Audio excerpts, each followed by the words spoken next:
E aí pessoal, beleza? Chegando aqui para mais um vídeo no canal Camisa 20, convidando você a deixar seu like, se inscrever no canal, compartilhar o conteúdo, chegando quase aí a marca de 10 inscritos no canal. Muito obrigado a todos que estão chegando aí, né? Está vindo aí com força no Instagram também, então vamos melhorar cada vez mais os nossos conteúdos, beleza?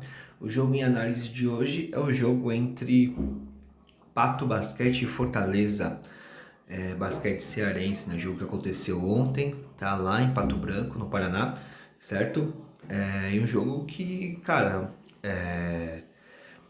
repetiu-se a tônica aí do que vem sendo os jogos do Fortaleza ultimamente, né? Inicia os jogos de igual para igual, né?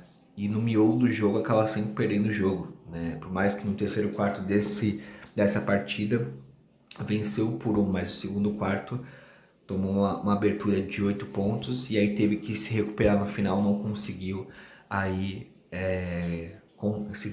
confirmar a vitória, acabou perdendo, né, com chances de vencer, né, tomou uma bola besta no final, né, deixou sozinho o Tortle, se não estiver enganado, e o Pato acabou aproveitando esse último arremesso e concluiu. E o Fortaleza acabou armagando mais uma derrota. Mas vamos lá, quarto a quarto, né? Vamos conversar aí por cada quarto. O primeiro quarto iniciou 21-19 para a equipe do Pato, né? Jogando um jogo muito firme. O Fortaleza não conseguia atacar, né, com qualidade, né? O Duffy estava com muita dificuldade de achar os espaços, né? O Golk também não conseguiu aí aquela efetividade que a gente vê em alguns momentos dele no jogo, né? No primeiro quarto ele fez aí 2 pontos, né? O Dupree ainda conseguiu aí puxar um 6, né? E o destaque mesmo desse primeiro quarto foi o Popovich, né? O Popovich quando chega em jogos, né? Quando ele está presente aí, é um cara que faz muita diferença, né? Porém eu senti muita falta nesse início de jogo aí, né? Dos grandes, né? Dos bigs. A Helena inicia o jogo aí com o Dupree, o Golki, o Popovich, o Gabriel e o Salsamente, né? Então é um quinteto interessante, né? Te dá uma intensidade e velocidade, né? Mas você acaba perdendo muita referência embaixo, né? E o jogo do Fortaleza acabou não fluindo tão bem nessas individualidades, né? Sofreu bastante, né? Nesse primeiro quarto, né? E a equipe do Pato veio como franca atiradora, né? Se lançava bem ao ataque, procurava ali as oportunidades por meio do ímpeto de estar em casa, de jogar um jogo mais firme, um jogo mais intenso, né? Aproveitando esse fator casa para tentar se recolocar melhor no campeonato, né? Então o primeiro quarto foi um primeiro quarto de moral ali pro Pato, que conseguiu vencer por 2 pontos. Já no segundo quarto, né, a equipe do Pato, né, que vinha vencendo o primeiro quarto, amplia ainda mais essa vantagem, né, deixando a equipe do Fortaleza atrás ali por 11 pontos, né, venceu o segundo quarto por 8 e venceu o perdão por 10, né, 10 de diferença, né, venceu o segundo quarto por 8 e o primeiro quarto por 2, deixando a diferença do primeiro tempo em 10 pontos, né, e cara, um segundo quarto totalmente perdido, né, do Fortaleza, defensivamente muito abaixo em nível de intensidade do que a gente já viu esse Fortaleza, e ofensivamente dependendo muito das peças individuais e não de um padrão ofensivo de jogo, né? Foi um quarto ali onde a individualidade foi a tentativa de achar os pontos bons, né, no ataque do Fortaleza, e não deu certo, né? O cestinha desse segundo quarto aí foi o Popovich junto com o Gabriel, fizeram 4 ali, né? O Durfee fez 2, o da Silva fez 2, o Sassamente fez 2, o Janzinho fez 3 e o Golk nenhum, né? Então a equipe do Pato sai vencendo o primeiro tempo por 10, né? E o terceiro quarto, um jogo muito ali, onde as defesas começaram a fluir, né? Um jogo de 12-13, um segundo, terceiro quarto com poucos pontos, né? O terceiro quarto muito abaixo, né, das duas equipes, né. O Pato, a gente ainda entende que tem algumas limitações, depende muito de ações do Thompson, depende muito, né, de algumas individualidades, né. O Fidelis defensivamente foi muito bem, ofensivamente conseguiu contribuir também, né. O Thompson nesse quarto fez 8 dos 12 pontos do Pato, então ele fez ali a maioria dos pontos aí, né. Junto com ele foi o Fidelis que fez 2 e o Edu Marília que também fez 2, né. Já na equipe do Fortaleza Basquete Cearense, a gente teve aí o Popovic com 4, o Gabriel com 3, Salsa Mendy com 2, o Dupri com 2 e o Gianzinho com 2. Né? Então fechando aí 13-12 para o Fortaleza. E o Fortaleza, né, mantendo a sua tônica, sempre indo bem nos últimos quartos, né? Sempre buscando o resultado, né, daquilo que não fez o jogo todo, né? O último quarto intenso da equipe do Fortaleza, uma recuperação muito boa, né? Eles conseguiram empatar no segundo quarto, conseguiram, não lembro se conseguiu virar no último quarto, não lembro se conseguiu virar, né? Mas conseguiu restabelecer o jogo ali de volta, né? Nos últimos segundos, deu uma bobagem, né? Mas a equipe do Pato também vacilou e aí eles conseguiram empatar o jogo e no último momento, na última defesa, tomaram ali a bola de 3 eu acho que foi do Orton, né? Mas não estou conseguindo lembrar. Tá? Mas tomaram uma bola de 3 com o jogador totalmente livre, totalmente sem defesa nenhuma, com uma tranquilidade para converter e colocar a equipe do Pato a 3 pontos.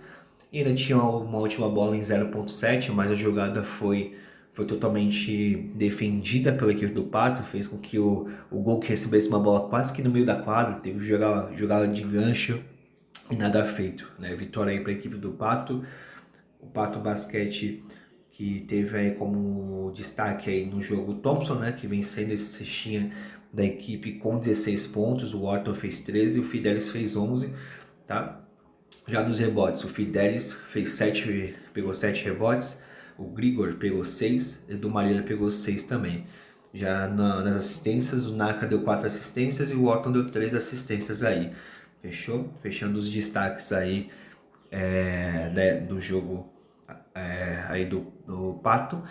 Já os destaques da equipe do basquete cearense, né, o Fortaleza Basquete Cearense, foi o Popovic, que fez 20, né, o Gabriel fez 15, o Dupper fez 10, junto com o da Silva, que fez 10. Gol que apagadíssimo, né, o gol que na partida de hoje, deixa eu dar uma olhada, fez apenas 7 pontos, né, matou uma bola de 3 em 10 chutadas, né, muito abaixo do aproveitamento que costuma se ter o Jack Golk. Né, em rebotes, o Popovic também foi o líder com 7 rebotes, o da Silva com 5 e o Alberton com 5. Né, já em assistências, o da Silva deu 4 assistências e o Duffy deu 3 assistências. Né, esses foram os destaques do Fortaleza Basquete Cearense. Agora vamos dar aí uma olhada, né, na classificação, ver o que a vitória o Pato proporcionou, né? Pato ainda continua lá embaixo, né? Com 9 jogos, 2 vitórias e 7 derrotas, né? Continua ali na zona de rebaixamento aí, na Z2, né? Junto com o Vasco, tá? E o Pato Basquete enfrenta aí na próxima partida a forte equipe de Mogi, lá em Mogi, no dia 17, segunda-feira, às 8 horas, provavelmente lá no Rugão, tá? Já a equipe do Fortaleza, né, tá ali na 14ª colocação, tá? Mantém aí de uma rodada para outra, né, esse resultado e joga em casa no dia 18, tá? Contra a equipe do São José, né? A equipe do São José buscando se reencontrar no campeonato, né? A equipe do Fortaleza tá aí com seus 7 jogos, 2 vitórias e 5 derrotas, né? Um saldo aí bem negativo, tá? E a vitória contra o São José deixa as duas equipes igualadas, deixa igualadas em vitórias, né? A equipe do São José tem 3 vitórias com 4 derrotas e a equipe do Fortaleza Basquete Cearense, né, tem 2 vitórias e 5 derrotas, ok? Então é um jogo de extrema importância, é um jogo que meio que de equipes ali no mesmo miolo da tabela, né? o que fica de lição aí pro Fortaleza, precisa muito melhorar o meio de jogo, né? Tanto o segundo, é sempre ou no segundo ou no terceiro quarto, eles acabam sofrendo, né, muito defensivamente, né? Inicia o jogo ou melhor que o adversário, ou de igual para igual, e normalmente fecha o jogo melhor que o adversário, né? Tem sido uma tônica da equipe do Fortaleza. Os fins de jogo, os últimos quartos do Fortaleza têm sido incríveis, né? Mas não acaba não refletindo aquilo que deveria ser o jogo como um todo, né? Uma consistência, né? Às vezes é mais interessante você ter um início igual, um miolo de jogo também ali igual, um terceiro quarto ali parecido e uma vitória um pouco menos expressiva no último e fechar e vencer os jogos, né? Do que deixar tudo para as últimas consequências, né?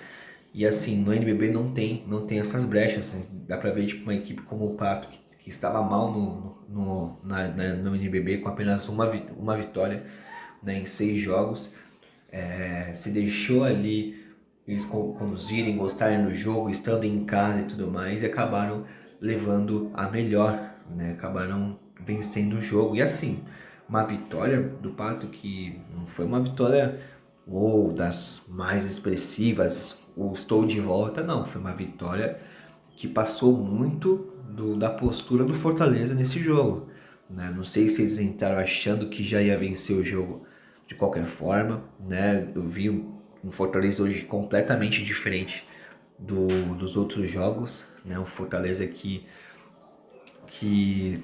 quis jogar muito nas individualidades, né? E não foi isso que mostrou em jogos passados e principalmente nos jogos de vitória. Nos jogos de vitória você via um Fortaleza com bastante coletividade, né? Bastante distribuição, bastante mão a mão, bloqueio na bola, bloqueios indiretos para buscada do gol, e hoje foi diferente. Hoje o Fortaleza jogou muito nas individualidades, principalmente do Dupree, né? Muito tempo com a bola na mão, muitas tentativas de bolas lá dentro, né? Então a equipe do Fortaleza precisa sentar, rever esses jogos, né? Analisar o que dá para fazer de bom, né? Porque não é uma equipe fraca no seu plantel, é uma equipe que tem um bom plantel.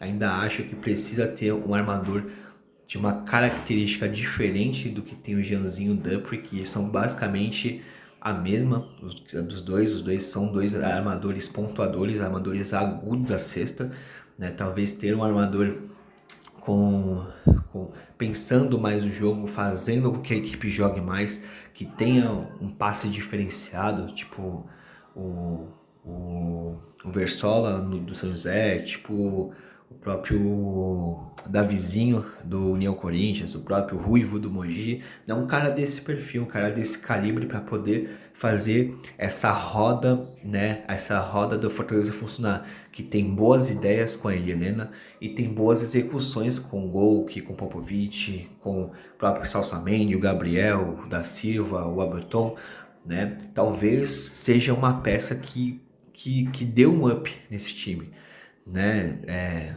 Nada contra Janzinho e tudo mais, mas talvez funcione melhor. Até mesmo, né, se você quiser aproveitar essas valências do Jeanzinho ofensivamente, né, jogar com dois armadores juntos, né, um armador de criação e ele como um dois pontuador, ajudando a desafogar. Porque a gente que conhece o basquetebol nacional sabe das valências do Jeanzinho, sabe como ele é agudo a cera, sabe como ele tem qualidades de pontuação. Talvez tendo um armador criador do lado dele possa vir ajudar muito e deixar o Gol, o Dupree, em momentos chaves para poder também ser agudo e tudo mais. É uma ideia, né? É uma ideia de projeção. A equipe do Pato precisa pegar essa confiança, né, desse jogo e começar a achar soluções para que os jogos daqui para frente sejam ali, né, de vitória, né, conseguir construir essas vitórias, né? Vai enfrentar uma equipe do Mogi forte, não dá para jogar de igual para igual, não tem a menor condição, então vão precisar se fechar mais defensivamente e depender de bolas de escape ali a todo tempo, né? Tirar bastante o ímpeto de contra-ataque da equipe do Mogi, que tem como característica ser veloz nos contra-ataques e aguda aos contra-ataques. Então a equipe do Pato vai ter que tratar a defesa, né, como uma equipe que precisa fechar a casa, precisa tomar o menos de pontos possíveis e ser cuidadosa, né? Ser cuidadosa, aproveitar as brechas que Mogi tem, né? E não se deixar ser levada pelos erros, né? De passe, erros de drible, mas ter volume, né? Se for para errar nesse jogo, tem que ser erros por meio de arremessos, por meio de bandejas, ter volume de jogo, né? Mais erros de, se for para escolher um lado para errar, que tenha erros de volume de jogo e não erros ali de passes de drible que geram contra-ataque. É isso que a equipe do Mogi quer, contra-ataques rápidos, decisão de jogos rápidos, né? A equipe do Mogi vem numa sequência muito boa ofensivamente, fez um jogo ontem de 40 pontos em cima do Rio Claro, né? Não deu nenhuma brecha para a equipe do Rio Claro vencer o jogo, então é uma equipe que se você quiser jogar de igual para igual, vai sofrer, então o Pato precisa pensar muito bem o que vai fazer no próximo jogo. Beleza, pessoal? O vídeo de hoje é esse. Muito obrigado por todos que assistem. Nos ajude a crescer aí, deixa um like, se inscreve no canal e compartilha o conteúdo, beleza? Tamo junto, fiquem com Deus e tchau, tchau.